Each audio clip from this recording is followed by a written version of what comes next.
Bonjour et bienvenue au cœur du couple conscient. Je suis ravie de vous retrouver pour cette nouvelle vidéo où nous allons parler ensemble de sexualité, un des piliers du couple conscient. Donc aujourd'hui, nous allons voir ensemble les différents ingrédients qui me semblent importants pour vivre une sexualité épanouie. Alors, on commence par la communication. Alors, la première chose dans la communication, c'est déjà d'oser dire à l'autre ce dont vous avez envie et ce qui vous donne du plaisir.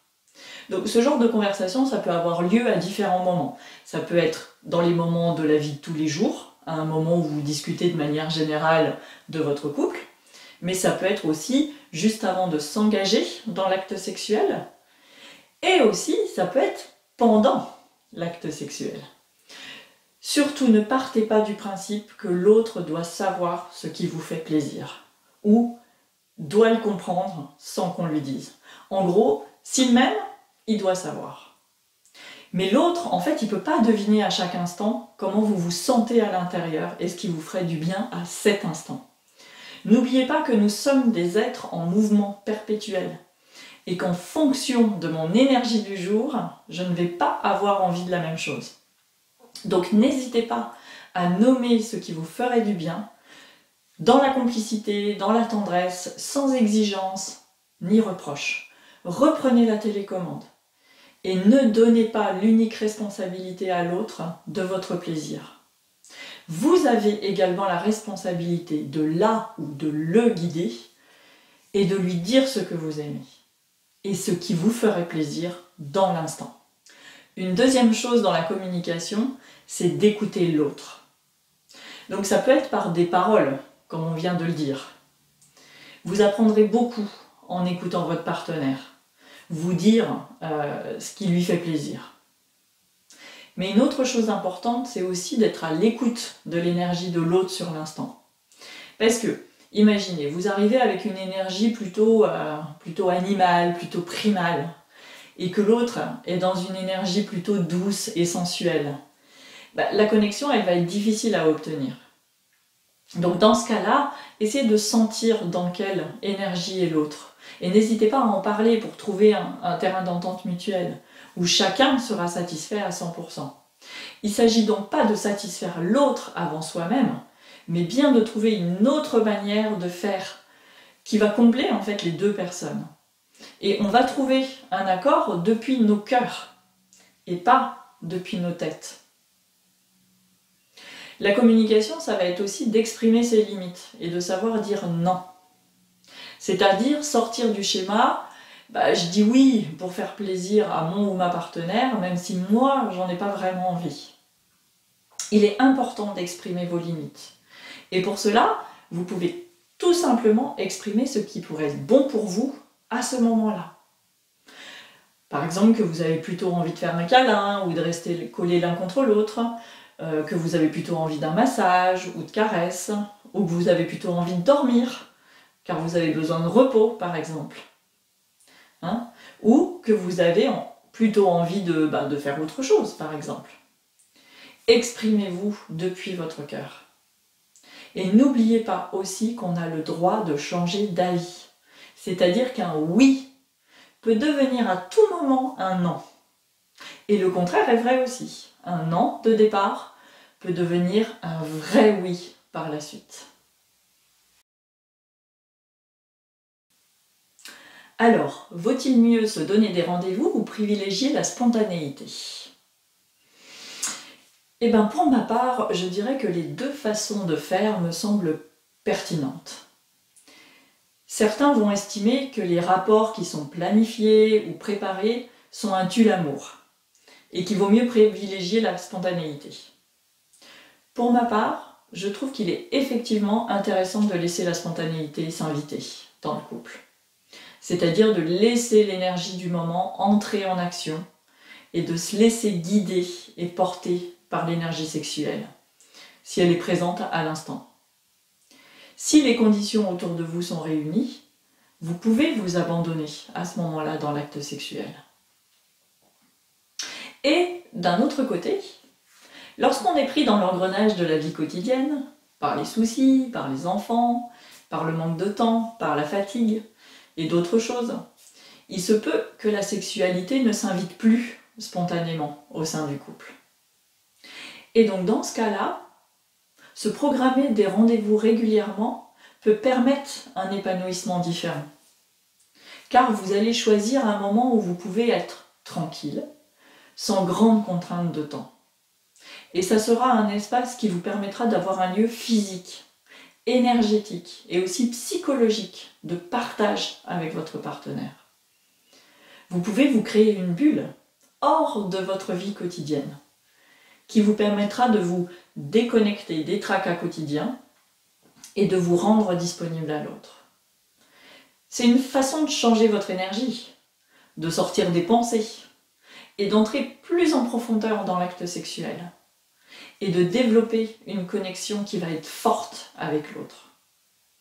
Et en fait, pour ça, vous avez plusieurs manières de faire et de créer cet espace hors du temps. Vous pouvez par exemple apporter une certaine ambiance avec une lumière tamisée, des bougies, pourquoi pas de la musique douce, de l'encens, des bijoux, pourquoi pas, ou alors des dessous un peu inhabituels. Vous pouvez aussi choisir un lieu qui n'est pas celui où vous dormez habituellement, par exemple la chambre d'amis, ou le salon si vous êtes tout seul. Tout est possible, c'est votre espace. Donc l'important, c'est de vous y sentir confortable pour pouvoir ensuite vous abandonner à ce qui va se passer.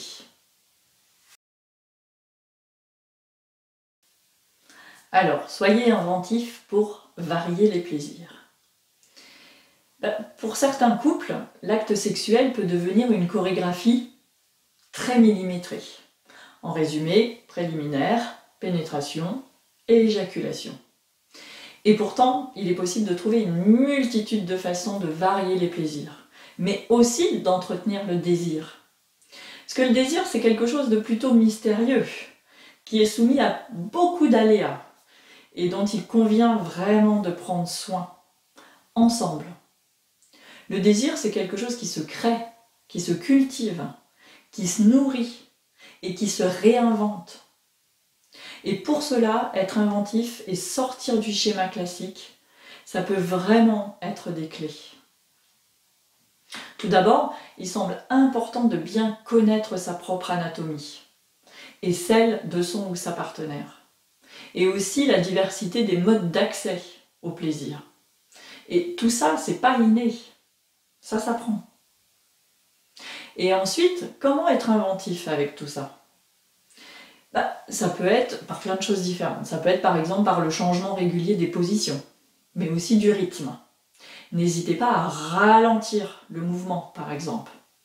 Ce qu'on appelle le slow sex, ça peut vraiment décupler les sensations et amener une présence et une connexion à l'autre beaucoup plus profonde. On peut aussi aller jusqu'à l'immobilisation, qui peut permettre de se détendre et aussi de sentir là où on en est dans notre excitation.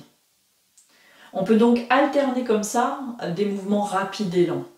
Et pendant la pénétration, on peut aussi alterner des mouvements plutôt mécaniques et profonds et des mouvements réalisés plutôt avec souplesse et avec un bassin qui va s'enrouler, qui va être beaucoup plus fluide.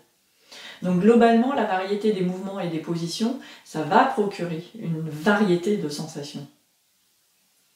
On peut aussi être inventif en changeant l'ordre du schéma classique. Je vous ai dit préliminaire, pénétration et éjaculation.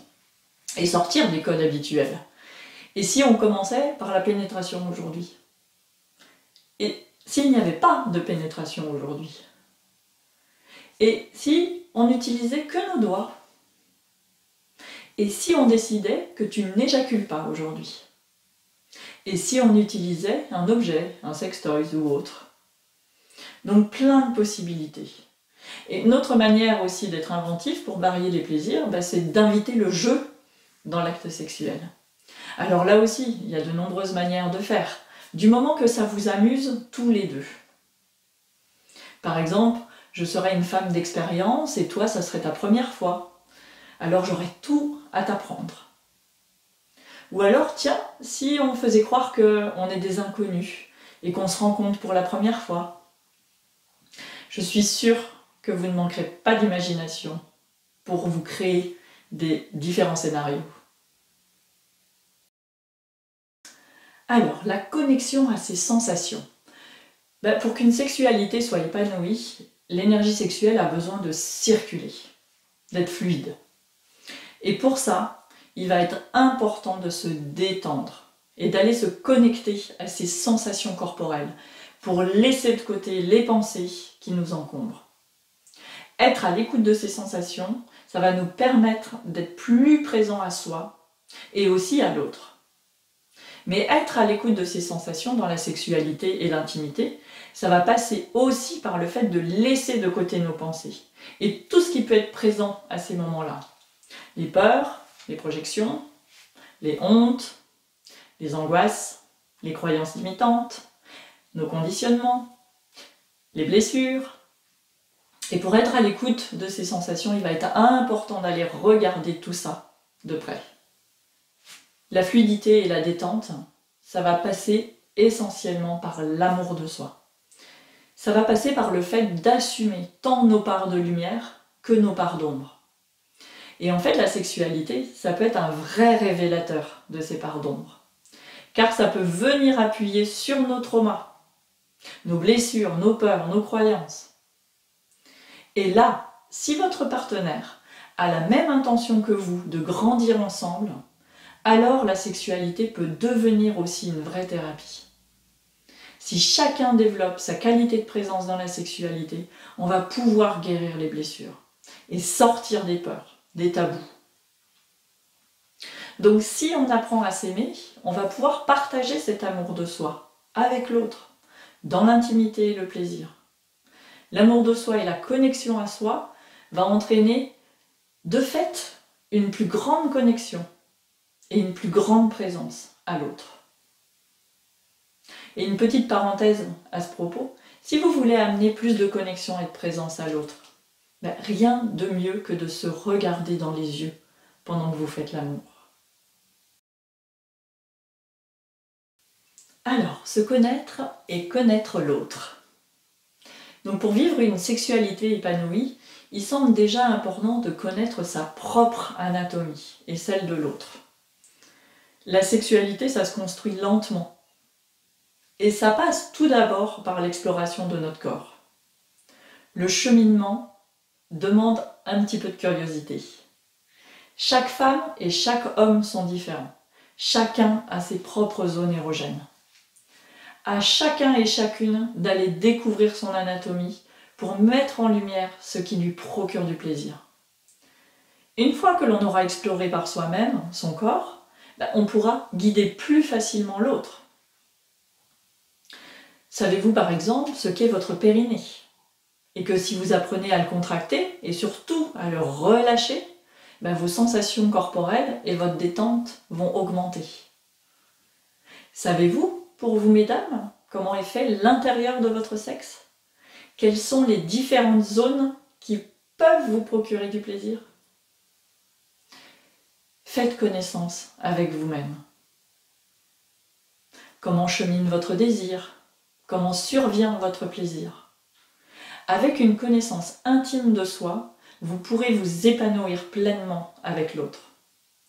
N'attendez pas que l'autre sache pour vous et devine ce qui vous fait plaisir. Mais attention à une chose importante, vous n'avez pas besoin d'être un ou une experte de votre anatomie et de votre plaisir avant d'aller partager ça avec quelqu'un d'autre. Vous pouvez aussi décider de le découvrir ensemble, à deux. Et une autre chose, si vous voulez découvrir l'autre et ce qui lui fait plaisir, vous pouvez tout d'abord observer ce qu'il ou elle fait pendant l'acte sexuel. Est-ce qu'il vous fait des caresses? Est-ce qu'il vous embrasse? Où se concentre-t-il? Et tout ça pourra être vraiment des indicateurs de ce qu'il aime. Car dans la sexualité, nous cherchons souvent à faire plaisir à l'autre, et donc nous faisons ce qui nous semble le plus agréable, c'est-à-dire ce que nous-mêmes apprécions le plus. Mais attention, si vous donnez à l'autre que ce que vous aimeriez recevoir, cela pourra être source de frustration et de conflit. Donc n'hésitez pas à apprendre ce que l'autre aime. Chaque personne est différente. Même si parfois nous retrouvons des similitudes entre les attentes des hommes et des femmes. Ou alors je pourrais dire l'énergie féminine et l'énergie masculine. Et j'aimerais juste vous donner 2 ou 3 clés, alors sans tomber dans des généralités ou des stéréotypes, mais les personnes qui ont une énergie qui est majoritairement masculine peuvent avoir une sexualité plutôt visuelle et pulsionnelle, et essentiellement centrée sur le sexe. Alors que les personnes qui ont une énergie majoritairement féminine vont mettre l'accent sur la dimension plutôt émotionnelle de la sexualité. Et lorsque nous parlons de polarité féminine et masculine, quelque chose aussi d'important est à garder à l'esprit, c'est que pour le féminin, donc l'énergie féminine, le sexe est réceptif et le cœur est émissif. Et pour le masculin, c'est le sexe qui est émissif et le cœur qui est réceptif. Donc si on le dit autrement, pour ouvrir le sexe du féminin, il va falloir d'abord honorer son cœur. Et pour ouvrir le cœur du masculin, il va falloir déjà honorer son sexe. Donc mieux comprendre les polarités, l'énergie féminine et masculine, et jouer avec ces énergies, ça va vous permettre de mieux comprendre votre propre fonctionnement et celui de votre partenaire. Et ainsi de trouver l'harmonie. Voilà, cette vidéo est maintenant terminée. Et je vous invite à suivre ma prochaine vidéo pour découvrir les autres ingrédients d'une sexualité épanouie. Merci et à bientôt!